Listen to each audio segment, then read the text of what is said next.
Sebuah video perpisahan karyawan PT Nina Venus cabang Purbalingga yang menyebar luas di media sosial. Video tersebut bahkan viral tersebut menggambarkan suasana haru saat perusahaan pembuat rambut palsu itu resmi menghentikan operasionalnya.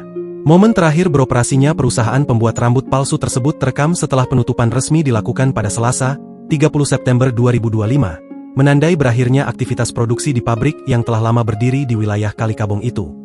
Meski keputusan ini berdampak pada 141 karyawan, proses pemutusan hubungan kerja berlangsung tertib dan tanpa gejolak. Sebagian besar pekerja bahkan langsung mendapatkan kesempatan kerja di perusahaan lain. Kepala Bidang Hubungan Industrial Dinas Tenaga Kerja Kabupaten Purbalingga, Yesu Dewayana, membenarkan penutupan pabrik tersebut. Ia menyampaikan bahwa semua hak pekerja telah dituntaskan sesuai kesepakatan bersama. Teman-teman di sana sudah ada perjanjian bersama untuk penyelesaian pesangon dan kompensasi. Alhamdulillah proses ini berjalan tanpa gejolak, ujarnya saat ditemui di kantornya, Jumat, 3 Oktober 2025. Yesu menegaskan, para pekerja tidak perlu cemas kehilangan mata pencaharian. PT Nina Venus telah menjalin kemitraan dengan dua perusahaan WIK lainnya, yakni PT Boyang dan PT Victoria, untuk menampung para pekerja yang terdampak.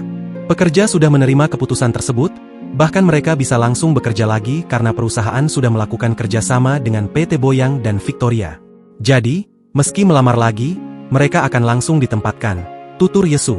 Langkah tersebut dinilai menjadi contoh penyelesaian hubungan industrial yang baik karena perusahaan tidak hanya menuntaskan kewajiban, tetapi juga memfasilitasi kelanjutan karir karyawannya. Penutupan cabang Nina Venus di Purbalingga tidak terlepas dari kondisi pasar yang melemah setelah pandemi serta meningkatnya persaingan global di industri WIK. Perusahaan yang berkantor pusat di Sukabumi itu mulai mengalami penurunan permintaan sejak beberapa tahun terakhir.